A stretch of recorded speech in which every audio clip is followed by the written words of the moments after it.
नमस्कार। मैं doctor Shubhada Rahalkar government Bilasa girls PG college Bilaspur में पदस्थ हूँ।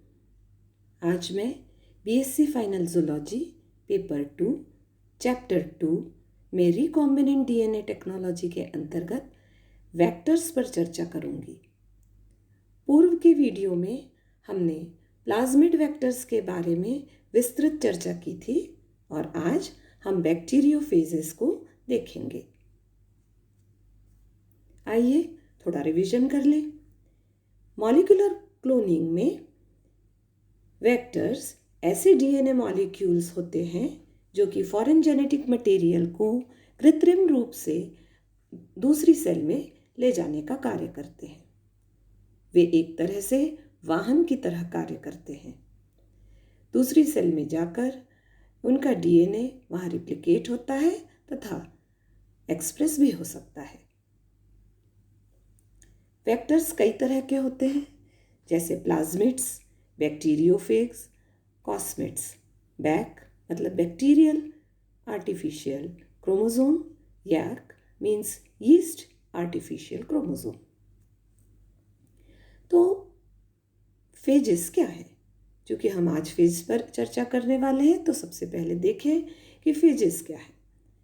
ऐसे वायरस जो कि बैक्टीरिया को इन्फेक्ट करते हैं बैक्टीरियोफेजेस कहलाते हैं। ये बैक्टीरियोफेजेस एक अच्छे क्लोनिंग वेक्टर की तरह इस्तेमाल हो सकते हैं और आजकल इनका इस्तेमाल किया जाता है।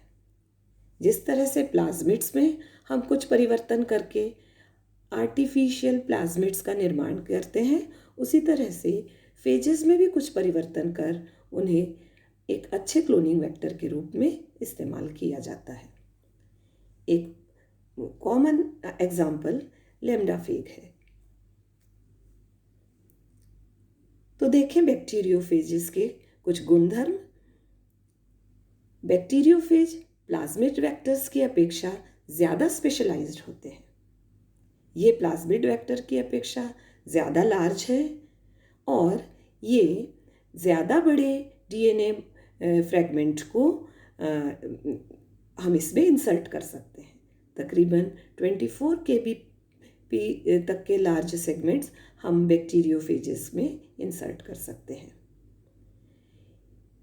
एक बार ट्रांसफॉर्म्ड होने के पश्चात बैक्टीरियोफेजेस को आइडेंटिफाई करना और उसकी स्क्रीनिंग करना आसान होता है, क्योंकि फेजेस बैक्टीरियल लॉन पर प्लैग्स बनाते हैं जो कि नेकेड आई से भी हम देख सकते हैं और उनका आइडेंटिफिकेशन आसान हो जाता है।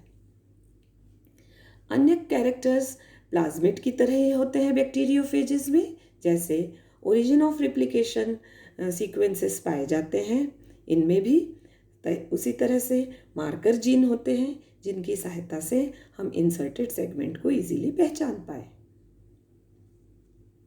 आइए तो सबसे पहले बैक्टीरियोफेजेस की लाइफ साइकिल देखें। बैक्टीरियोफेजेस अलग अलग तरह के बैक्टीरियोफेजेस अलग अलग तरह की लाइफ साइकिल फॉलो करते हैं। इम्पॉर्टेंट दो लाइटिक और लाइसोजेनिक साइकिल हैं।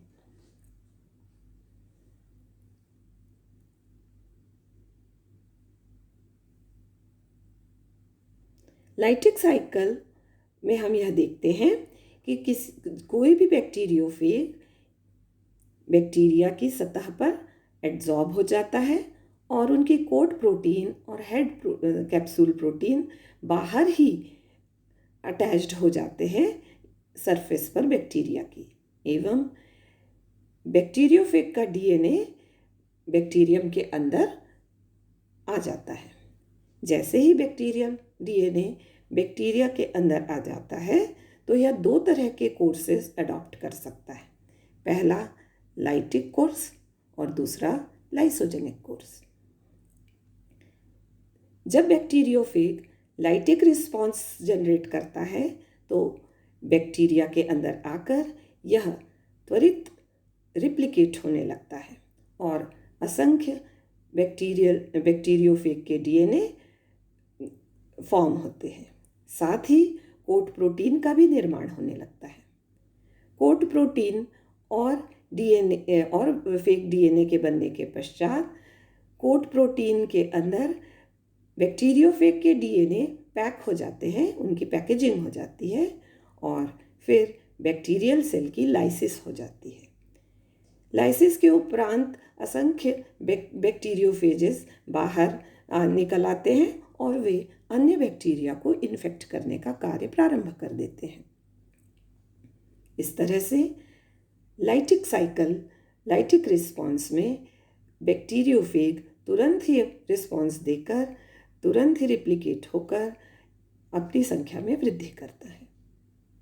दूसरी तरह का रिस्पॉन्स जिसे हमने लाइसोजेनिक रिस्पॉन्स कहा, लाइसोजेनिक रिस्पॉन्स में जब बैक्टीरियोफेज का डीएनए बैक्टीरियम के अंदर पहुंच जाता है, उसके बाद रिप्लिकेशन न करके वह बैक्टीरियल क्रोमोसोम में इनकॉर्पोरेट हो जाता है।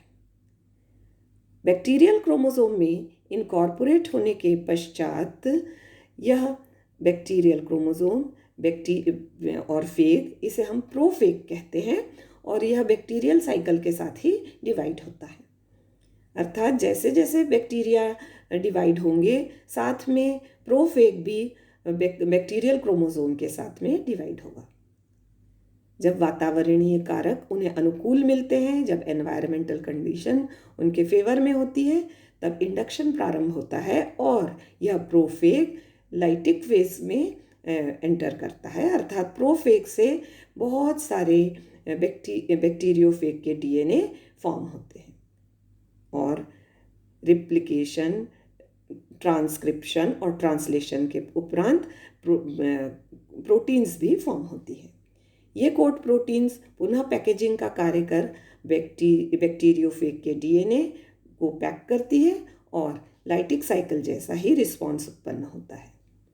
अर्थात lysogenic cycle finally lytic response ही जनरेट करती है, लेकिन लाइटिक रिस्पॉन्स जब होता है तो बैक्टीरियोफेज का डीएनए बैक्टीरियल क्रोमोसोम में इनकॉर्पोरेट नहीं होता है।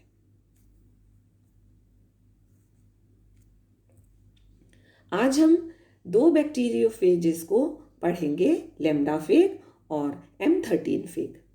ये दोनों ही फेजेस ई कोलाई को इन्फेक्ट करते हैं। दोनों के शेप में अंतर होता है और दोनों की क्वालिटीज़ में भी अंतर होता है।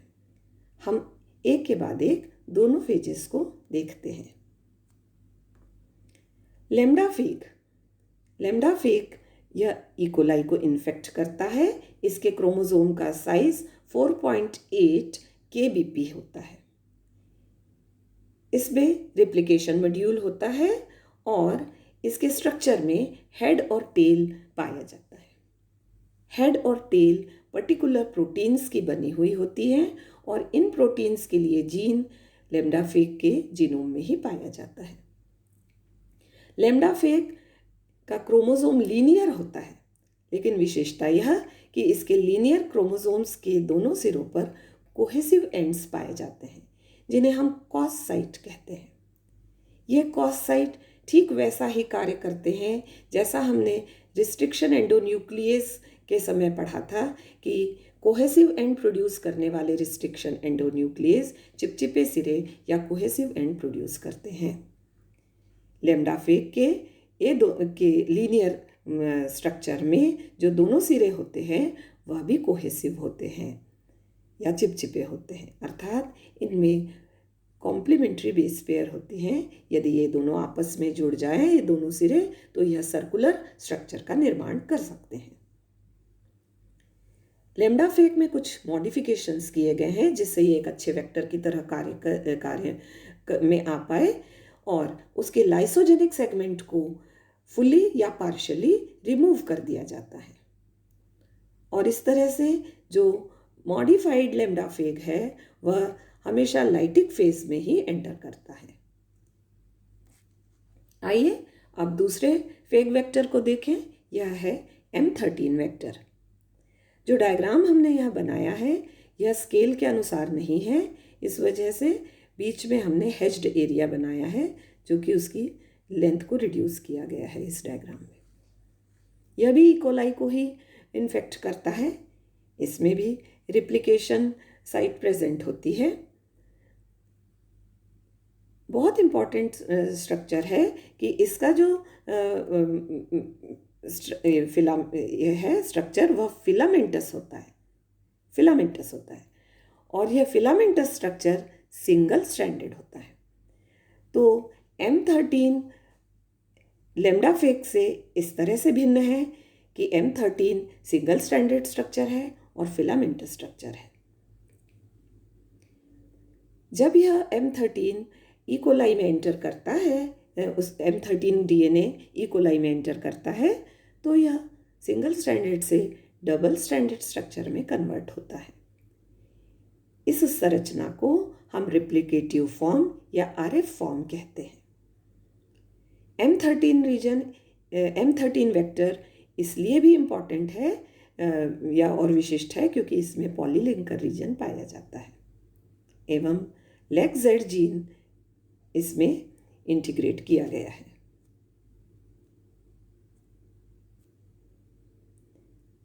एक बहुत ही विशिष्ट संरचना अब हम लैम्डा फेक की देखेंगे, जिसे हम कॉनकैटेमर कहते हैं। जो कि आप अब जानते हैं कि प्रत्येक लैम्डा फेक के दोनों सिरे कोहेसिव होते हैं, इसलिए कई लैम्डा फेक्स आपस के कोहेसिव सिरे आपस में जुड़कर एक लंबी संरचना बना सकते हैं और बनाते हैं, जिसे हम कॉनकैटेमर कहते हैं। जब लैम्डा फेक में हम फॉरेन DNA या टारगेट टिश्यू को इंसर्ट करते हैं, तो कोहेसिव सिरे के आपस में जुड़ने की यह प्रक्रिया इस रिकॉम्बिनेंट स्ट्रक्चर में भी होती है। दो एडजेसेंट फेक के कॉस साइट आपस में मिलकर लंबा कॉनकैटेमर फॉर्म करते हैं। अब देखें कॉसमेट्स। जिस तरह नाम में ही इसके निहित है कि यह कॉस और प्लाज्मिड से मिलकर बना है। कॉस मतलब लैम्डा फेक का कॉस साइट जब प्लाज्मिड में इनकॉर्पोरेट कर दिया जाता है तो इसे हम कॉसमिड कहते हैं। कॉसमिड्स प्लाज्मिड की अपेक्षा यह एडवांटेज कॉसमिड में होता है कि इसका आकार प्लाज्मिड से बड़ा होता है और यह बड़े DNA फ्रेगमेंट को समाहित कर सकता है। कॉसमिड्स सर्कुलराइज किए जा सकते हैं क्योंकि इसमें कॉस सिरे पाए जाते हैं। इनका इन्फेक्शन का पैटर्न जो है वह लैम्डा फेक की तरह होता है। इनका आकार 4 to 6 kb तक का होता है। इनमें कॉस साइट तो होती है, लेकिन ये लैम्डा फेक के अन्य जीन्स में नहीं पाए जाते हैं। चूँकि यह आर्टिफिशियली फॉर्म हुआ है, इसलिए यह इसे ई कोलाई में हम ठीक उसी तरह से ई कोलाई में को इन्फेक्ट करते हैं इस जैसे कि फेक को करते हैं। अर्थात कॉस्मिक DNA को पैकेजिंग किया जाता है और इन्फेक्शन का मैकेनिज्म इसका लैम्डा फेक की तरह ही होता है। यह लीनियर DNA जब ई कोलाई में एंटर करता है तो उसके पश्चात अंदर जाकर यह सर्कुलराइज हो जाता है या गोल हो जाता है प्लाज्मिड की तरह, और फिर प्लाज्मिड की तरह इसका रिप्लिकेशन ई कोलाई में होता है और आगे यह प्लाज्मिड की तरह बिहेव करता है। नेक्स्ट है बैक्टीरियल आर्टिफिशियल क्रोमोसोम या back. Bacterial artificial chromosome engineer DNA molecule होता है जिसमें कि हम DNA सीक्वेंसेस बैक्टीरियल सेल के हम यूज़ करते हैं। Bacterial artificial chromosome DNA sequencing के लिए इस्तेमाल किया जाता है। अर्थात इसमें जो सेगमेंट हम इंसर्ट करते हैं उसकी सीक्वेंसिंग आसान होती है क्योंकि हम ज़्यादा बड़े सेगमेंट्स जो है वह बैक में इंसर्ट कर सकते हैं। बैक में हम 100 kbp से 300 kbp बेस पेयर वाले सीक्वेंस डाल सकते हैं। अर्थात बहुत बड़े सीक्वेंस हम बैक में इंसर्ट कर सकते हैं। इस वजह से जिन एनिमल्स का जीनोम हमें ज्ञात करना होता है, जीनोम की सीक्वेंसेस ज्ञात करनी होती है, तो बड़े सेगमेंट्स को जब हम बैक में डालते हैं तो उनकी सीक्वेंसिंग ज्ञात करना हमें आसान हो जाता है। बैक डीएनए को हम ठीक उसी तरह से बैक्टीरियल सेल में इंसर्ट करते हैं और ग्रो कराते हैं जिस तरह से हम प्लाज्मिड्स को करते हैं। अब यीस्ट आर्टिफिशियल क्रोमोसोम यक। यीस्ट आर्टिफिशियल क्रोमोसोम भी जेनेटिकली इंजीनियर्ड क्रोमोसोम है जो कि यीस्ट सेल से डिराइव किए जाते हैं। इनका उपयोग भी हम डीएनए सीक्वेंसेस के लिए किया जाता है और ये हम यीस्ट जो है यह होस्ट सेल की तरह उपयोग में लाया जाता है। यैक में हम 200 से 500 kb तक के लार्ज डीएनए मॉलिक्यूल्स को इंसर्ट कर सकते हैं। यह एक शटल वेक्टर की तरह कार्य करता है क्योंकि यह बैक्टीरियल सेल में भी हम इसे इंसर्ट कर सकते हैं और यीस्ट सेल में भी इंसर्ट कर सकते हैं। इस तरह से आज हमने बैक्टीरियोफेजेस की जानकारी प्राप्त की और अन्य आर्टिफिशियल वेक्टर्स जैसे कॉस्मिड्स, बैक और याक क्या होते हैं यह जाना। आज का यह लेक्चर तैयार करने में मैंने इन किताबों का सहारा लिया है जो मैंने रेफरेंस में दर्शाया है। Thank you very much.